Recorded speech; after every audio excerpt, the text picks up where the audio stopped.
Yeah, perfect.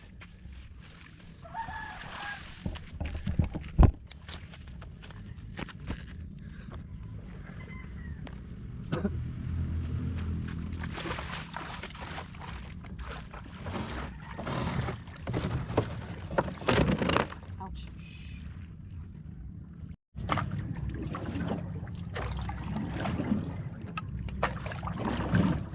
Well, good morning, Internet. This is Bob Kramer. Welcome back to my channel, Kramer's Garage. Well, obviously I'm not in the garage today. I'm paddling a Baroto on the Philippine Sea. And it's just about sunrise. It's around 5:30 a.m. The sun is just beginning to peek over the horizon, over there above Samar.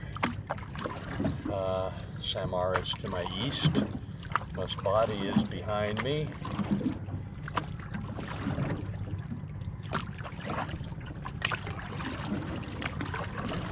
Life is good.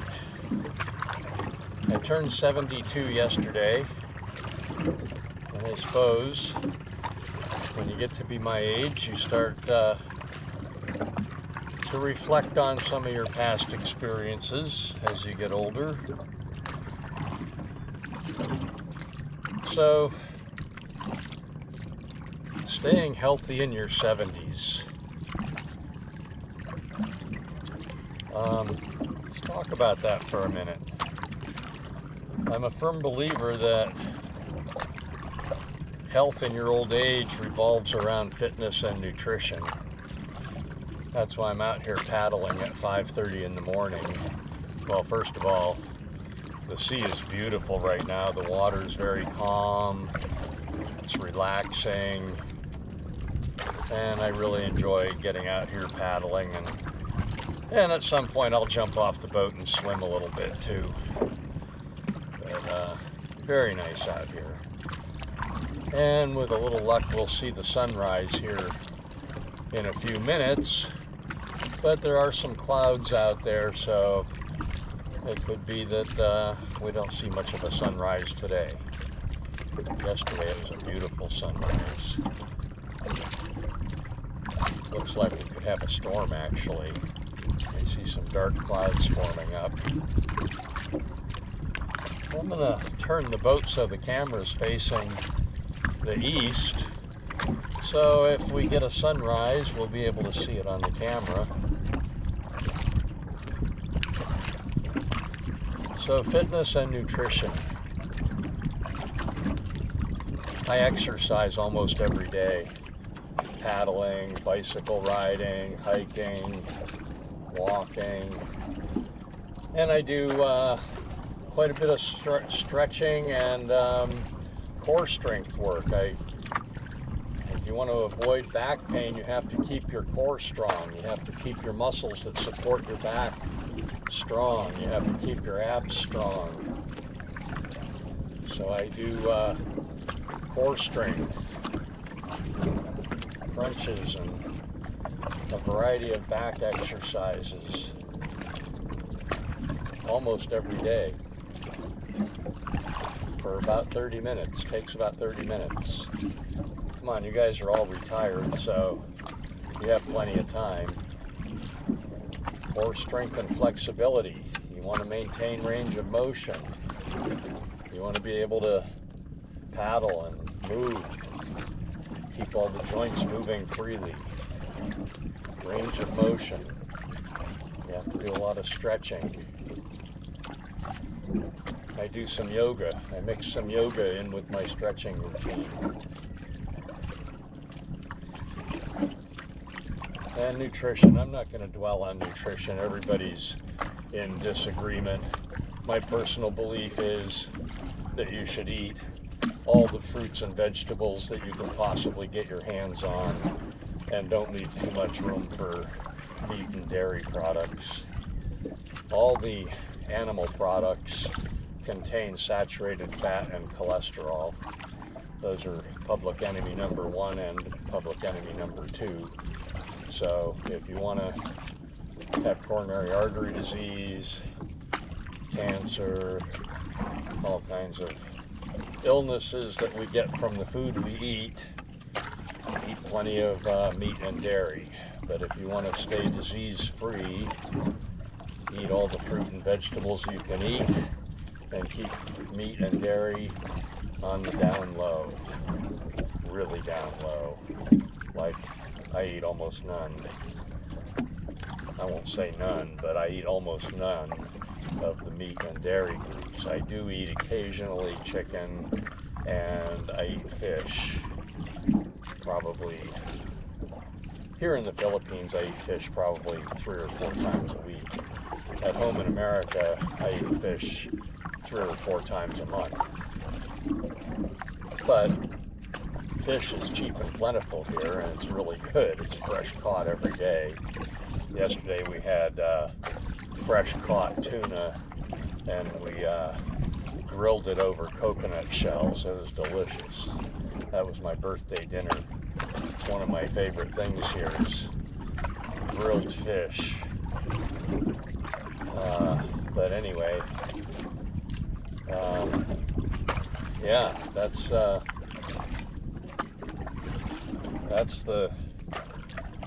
key to aging well, is keep yourself active, keep exercising, and learn what good nutrition is for you. It's different for different people. Some people thrive on things that make other people sick. So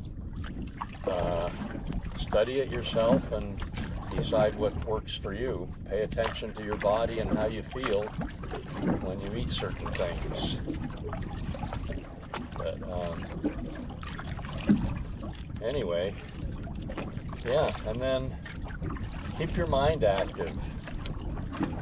I keep my mind active. I restore old motorcycles and work on all kinds of things that make me think and solve problems, and that restoring old motorcycles really is quite a brain teaser, and it keeps the mind active and keeps the brain alert.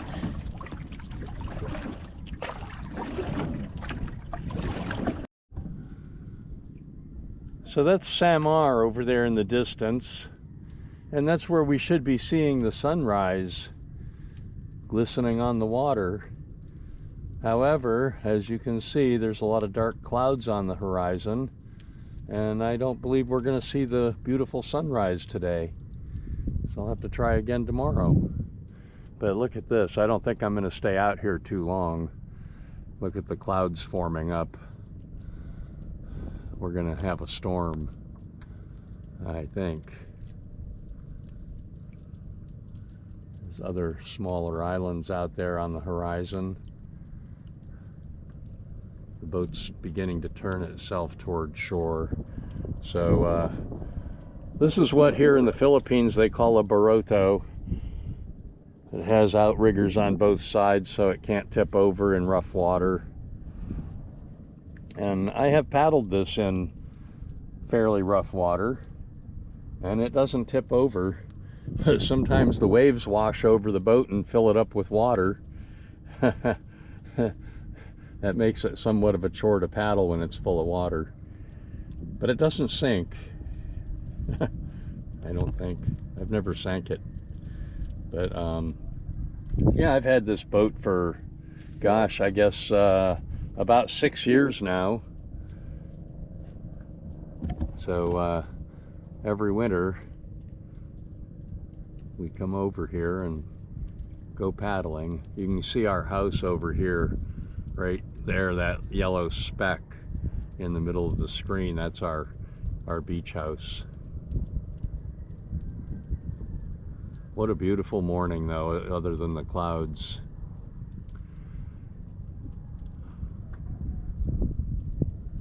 Yeah, I'd say life is good here at 72 years old.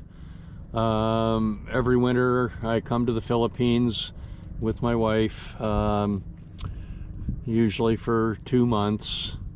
This year I'm going to be here a little bit longer than 2 months. So But boy, the weather's warm, the water's warm most of the time, and I paddle in the morning, ride my bicycle in the afternoon. I also have a small motorcycle for transportation around the island.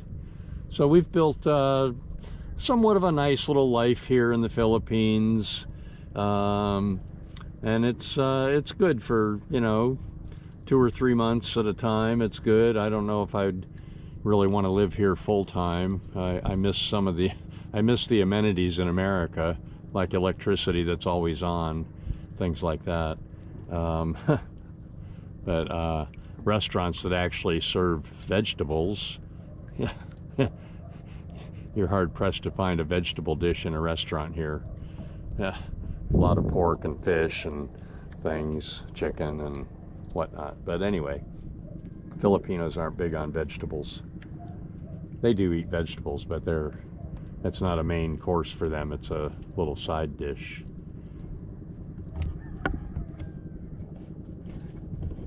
So anyway, well, yeah. I hear some other boats out there behind me. Let's turn around. Oh yeah. Got some fishermen out. This is how we get fresh fish every day here at the fish market. The fishermen are out before dawn with their little boats catching fresh fish, and then they'll come back in a couple hours. They'll come back in and head to the fish market with their catch of the day. And then anytime throughout the day we can go to the fish market and pick up fresh fish. And we pay an average of about 200 pesos per kilo, which is roughly equal to $2 a pound. And we get things like red snapper, tuna, sea bass, and a variety of other smaller things. Today there's almost no wind. Oh look, we are going to get treated to a little glimpse of the sunrise in between the clouds. Look at that.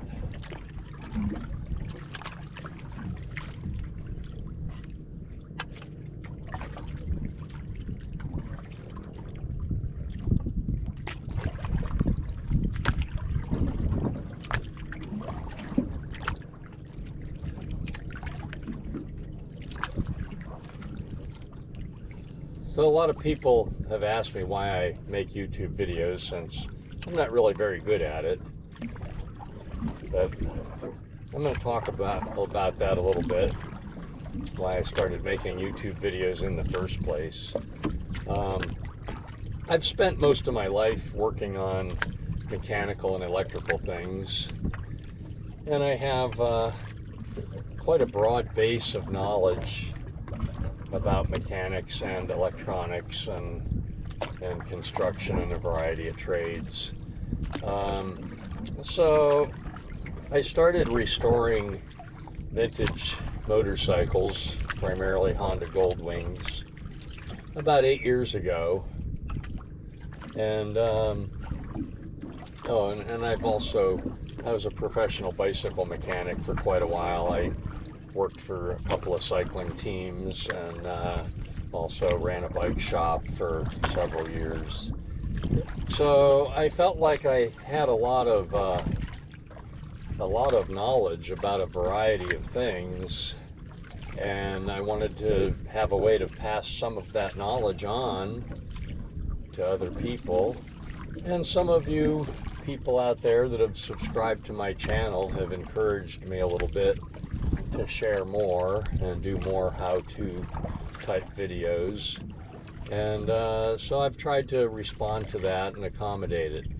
But beyond that, once I started doing these videos, I realized that I don't have a big legacy to leave behind for people to remember me by, and maybe the videos that I put on YouTube will become somewhat of a legacy And maybe someday my family and friends will watch some of those videos and remember me long after I'm gone. I assume YouTube will live on long after I'm gone. But anyway, so I guess it's a combination of just sharing knowledge and possibly leaving a legacy for loved ones.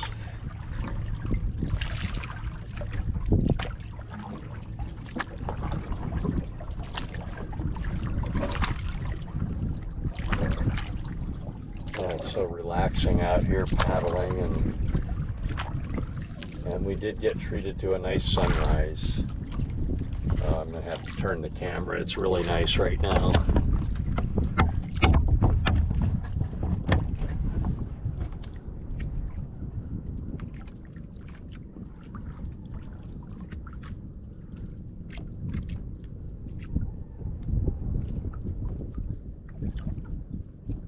Look at that sunrise on the water.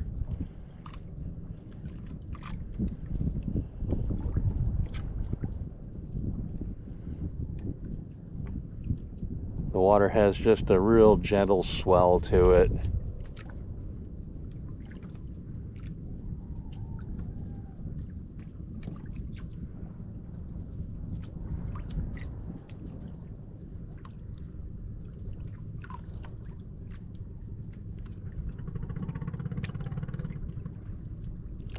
Another fisherman over there.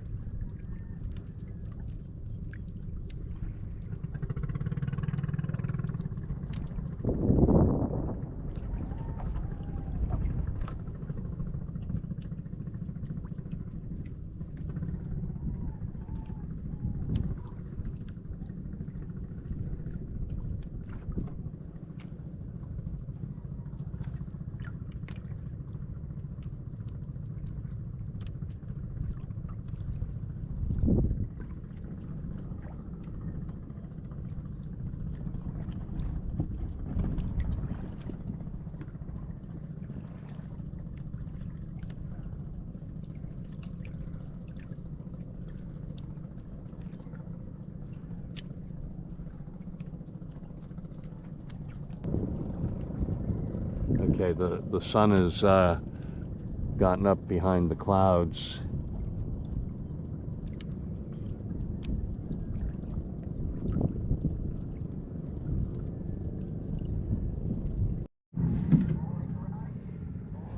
So this water is probably about 12 feet deep right here.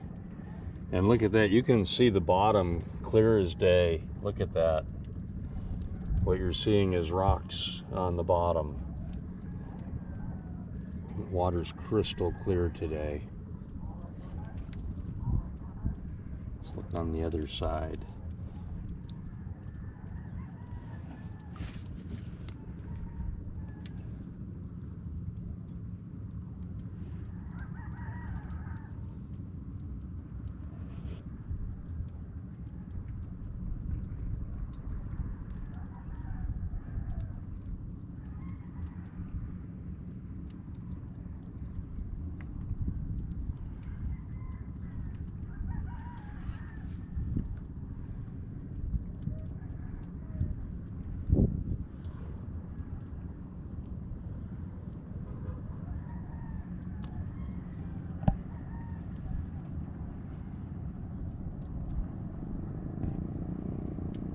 The ocean floor looks like it's right there, like you could reach out and touch it, but like I said, we're probably about 12 feet deep right here.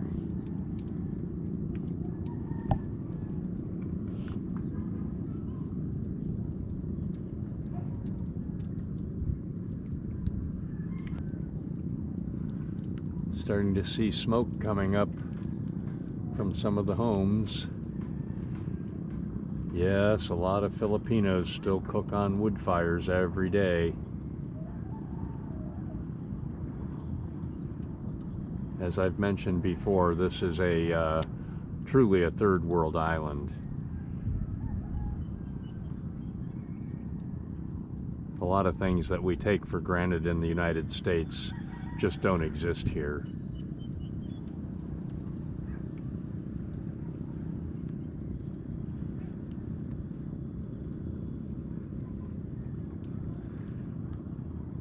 a good example. Last night we had a few beers for my birthday. Some friends and family were over, and I handed a Filipino a bottle opener. He was looking for a spoon, I guess, and I handed him a bottle opener to open his beer, and he couldn't figure out how to work the bottle opener. Filipinos usually open a beer bottle with a spoon. So anyway, I showed him how to work a bottle opener. So things like that we just take for granted in the United States, and they just don't exist here. They don't have bottle openers here. They have spoons. They just prop the spoon against their knuckle and pop the top off the bottle. It's a kind of a unique action, but it works. So anyway, yeah, there's lots of little things like that.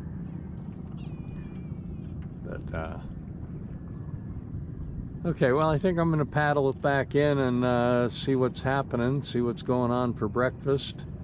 I'm about ready for a cup of coffee. I haven't had my coffee yet this morning. Of course, I was out here paddling before dawn, so, or at the crack of dawn.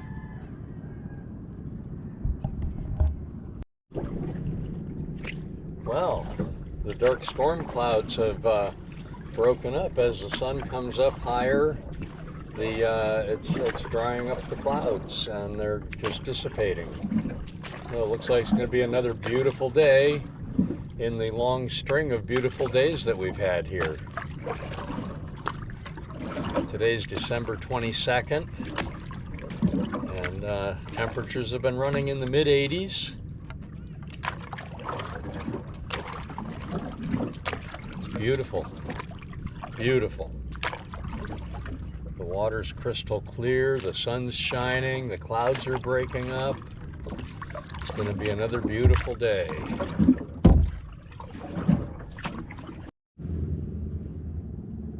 Well, this is our beach house. I'm paddling back in, and you can see we've had to build a seawall. We've built a seawall all the way across the property now, little by little. But anyway, we're just finishing up on the right-hand side there. We're just finishing up the filling behind the seawall.